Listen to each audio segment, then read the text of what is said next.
Hello friends, कैसे हैं आप लोग। मैं अच्छी हूँ। आज काफ़ी दिनों बाद मैंने ब्लॉगिंग का सोचा, और ब्लॉगिंग का जो मेरा इंस्पिरेशन है वो है दुष्का ज़पाटा की बुक डिमोट योरसेल्फ। तो ये दुष्का ज़पाटा के बारे में मैं कुछ कहना चाहूँगी, दुष्का ज़पाटा के बारे में कुछ चीज़ें। दुष्का ज़पाटा जो है मैं पूरा पे एक टाइम पे लिखा करती थी, तो उस वक्त मेरी भी डिसेंटली थोड़े 9,000 फॉलोअर्स लगभग थे। मैं एक माइल्डली पॉपुलर राइटर थी वहाँ पे, but Dushka was a hugely popular writer there. और उनकी राइटिंग्स मुझे बहुत रेजोनेट करती थी। मतलब जैसे आप किसी चीज़ को लेकर कन्फ्यूजन में हो, दुविधा में हो, और आपने कोई चीज़ पढ़ ली और आपको ऐसा लगा कि रास्ता मिल गया, इस टाइप की राइटिंग है उनकी। तो she is one of my favourite writers, and उनकी जो राइटिंग है उनसे मुझे बहुत सी लाइफ डिसीजंस लेने में मदद मिली है, बहुत चीज़ों में क्लैरिटी मिली है। और दुष्का ज़पाटा की जो ये बारे जो बुक के पीछे समथिंग अबाउट द राइटर जो सेक्शन है उससे कुछ लाइन्स मैं आपको इंट्रोड्यूस करना चाहूँगी दुष्का ज़पाटा के बारे में। तो Dushka Zapata has worked in communications for over 20 years, running agencies such as Edelman and Ogilvy, and working with companies to develop their corporate strategy. She is an executive coach and public speaker who imparts workshops about personal brand development. Dushka is the author of 12 books. इनकी first book थी how to be ferociously happy, and मैं तो पूरा सी इनकी fan हूँ, but वो book पढ़ने के बाद तो मैं इनकी फ़ैन होगी। इसके बाद इनकी सारी बुक्स पढ़ी हैं, all 12 books I have rid of her. तो मैं आपको वही हाईली रिकमेंड करूँगी। ये राइटर मतलब देखिए, जैसे हर इंसान की पर्सनल एटीट्यूड होता है, हर इंसान का पर्सनल इंटरेस्ट होता है, हर इंसान की पर्सनल फेवरेट राइटर्स डिफरेंट हो सकते हैं। मैं जितना इनको पसंद करती हूँ हो सकता है तो आपको पसंद ना आए, but since I am giving the review, I highly recommend 5 out of 5 stars to this author, and please go and read her books. तो अब इनकी जो कुछ फेवरेट लाइन्स मुझे जो अच्छी लगी वो मैं आपसे शेयर करना चाहूँगी इस बुक की। तो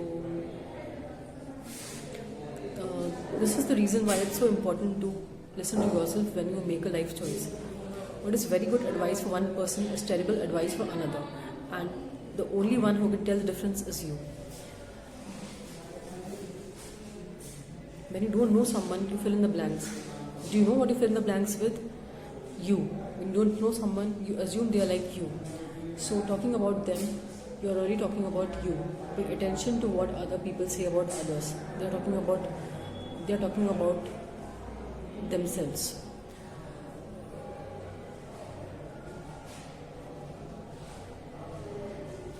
If something is important to you and someone else is for whatever reason asking you not to do it, practice saying the following: I am willing to be misunderstood. I am willing to be disapproved of. I am willing to disappoint you.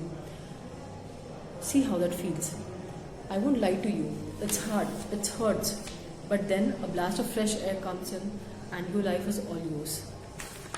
So इनसे मैंने सीखा है, इनकी एक book है boundaries के बारे में, उससे मुझे मतलब बाउंड्रीज़ के बारे में बहुत समझ मिली कि सबकी बाउंड्रीज़ होती है, हर इंसान की एक बाउंड्रीज़ होती है। I should not let another person cross my boundaries and I should not cross other person's boundaries.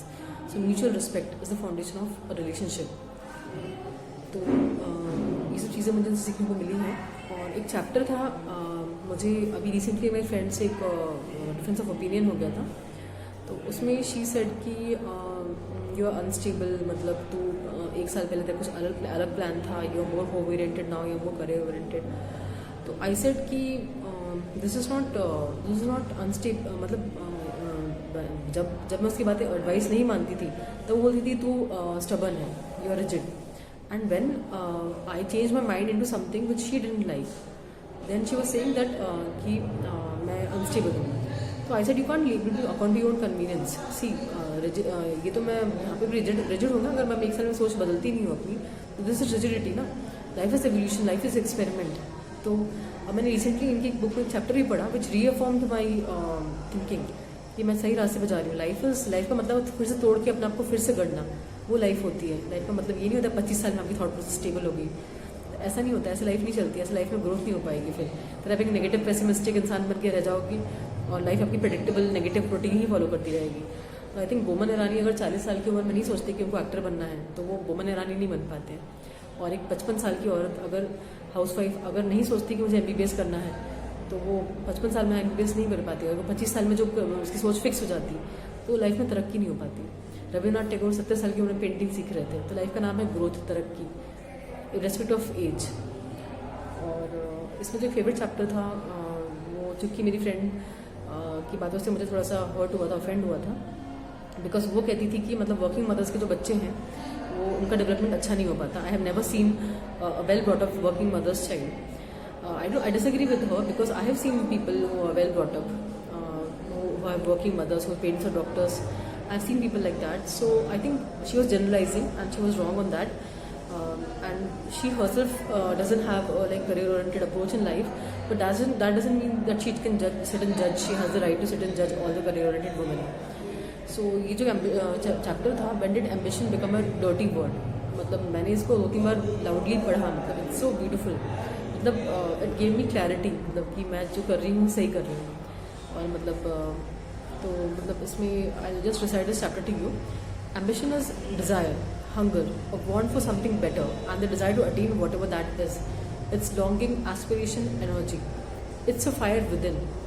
What can sully the world, besmirch it, is what I'm willing to do to attain what I want.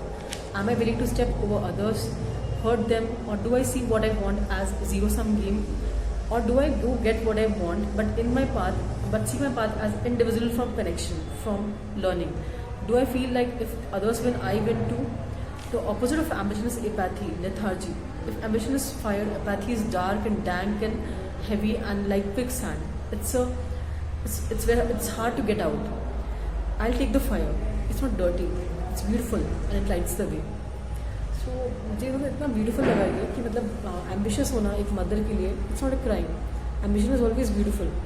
And मुझे personally लगता है, मैं आचार्य प्रशांत की videos follow करती हूँ, और आचार्य प्रशांत कहते हैं कि no woman should depend on her, मतलब खाने पीने के किसी और मैन पे अपना खर्चा खुटाने में सक्षम होना चाहिए.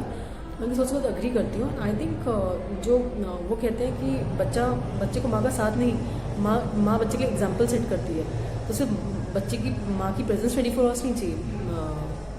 मतलब बच्चे को चाहिए कि बच्चे को ऐसी माँ चाहिए जो उसका एग्जाम्पल सेट कर सके. माँ क्या कर रही है, उससे बच्चे को उदाहरण बने, बच्चे का एग्जाम्पल बने जीवन में. ये बहुत इंपॉर्टेंट है. और देखिए पुराने ज़माने में कोई मदर 24/7 बच्चे को टाइम दे नहीं सकती. चलिए ठीक है, आजकल तो वर्किंग मदर्स है, बट पुराने ज़माने में जो गाँव में औरतें होती थी उनके बहुत काम होते थे. आजकल तो हाउस होल्ड हमने थोड़ा सा ईजी कर लिया है, बट पुराने ज़माने में भी मैंने देखा है कि मदर्स को टाइम नहीं, मतलब घर में इतने काम रहते थे कि मदर्स को टाइम मिलता ही नहीं था.